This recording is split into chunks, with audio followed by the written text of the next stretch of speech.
Hi everyone, my name is Neil Chase and I'm the author of fantasy and light science fiction books for young adults and middle grade readers. And this is the first of my video series called Let's Talk. So today, let's talk about characters. All good characters in my mind are complex. Without this complexity, the characters fall flat, whether it's on a piece of paper, whether it's on a screen, whether it's on your e-reader, whether it's on television. No matter where it is, the characters fall flat if they're not complex. And complex characters have a lot of different attributes. First one is they need to have a background.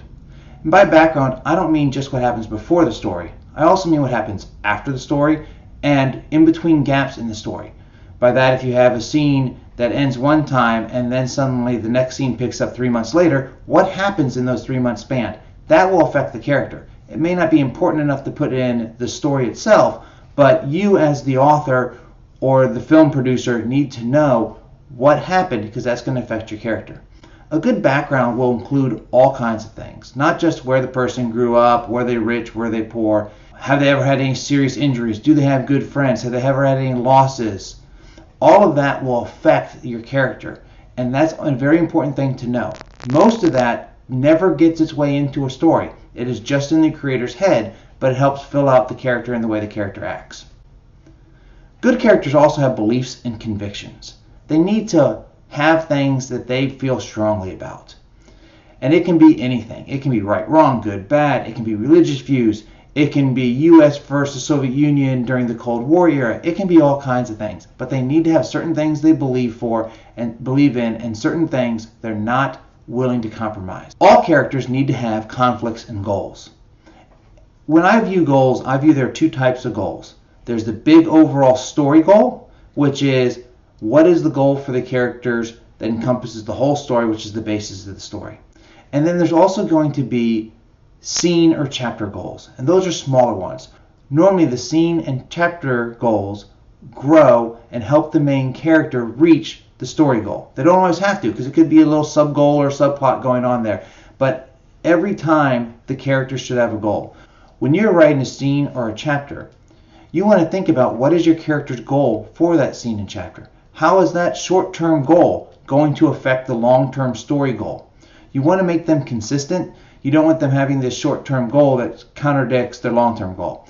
Let's say their long-term goal is to be an FBI agent. Well, you don't want their short-term goal to be, I want to rob from this bank. Those are contradictory goals, and they're not going to really help the person get there. And it's probably not a realistic goal that a person would have. Characters also need to have conflicts. For example, you're writing a story about a 14-year-old boy who wants to be an NBA superstar. Well, if the 14-year-old boy is phenomenal in basketball and is the best player ever, and suddenly at the age of 15 he gets drafted into the NBA, it would be an interesting story from the point of view on, hey, kids can do this, but it's not going to be that interesting of a story because the kid did not struggle. No one's going to be able to associate with someone like that. Instead, if you wrote this story and had the kid get injured, maybe get cut from his freshman or JV team, have to overcome different obstacles, maybe poverty, maybe the death of a parent, can't get to the practices on time, all that is going to make the goal more rewarding when he reaches it. And that's what you want. Your conflicts are there to cause your character to struggle, but to also make that achievement of the goal much sweeter and much more rewarding. All good characters have emotions. There are two exceptions I can think of, Data and Spock from Star Trek, but most of your characters have emotions, and the emotions are going to affect the way they act.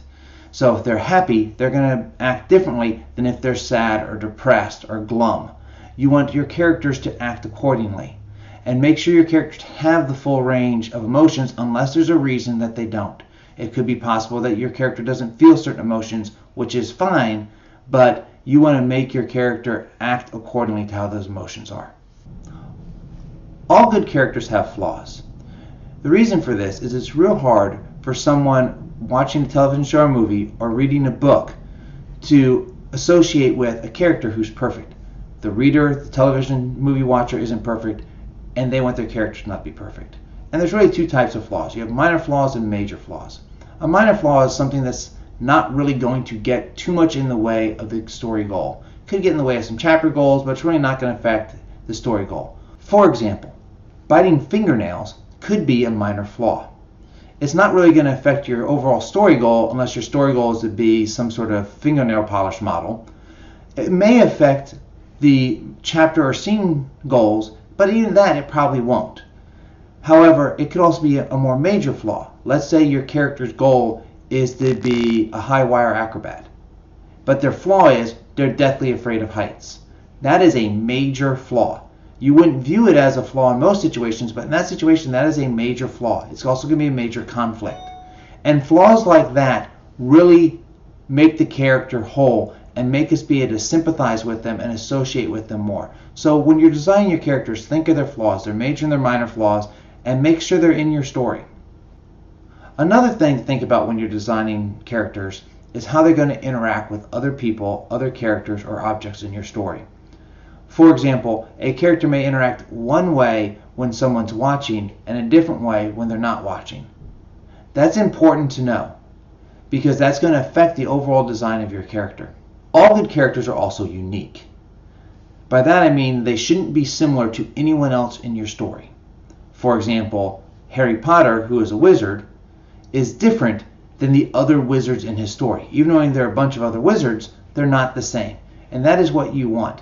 A really great character is unique from all characters in other stories. That's harder to accomplish because there's so many stories out there that there's going to be overlaps, but a really good character is unique in all areas.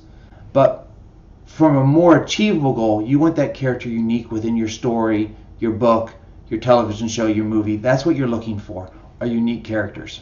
Those are the basic building blocks in my mind of good characters. And you want to apply that to not only your major characters, but your minor ones as well. Because the more fleshed out all your characters are, the more realistic your world is, the more immersive it is, the more people will want to become part of it. That's all I have for today. Hopefully you found some of this information useful and will be able to incorporate it into your character development. Please look for future episodes of Let's Talk.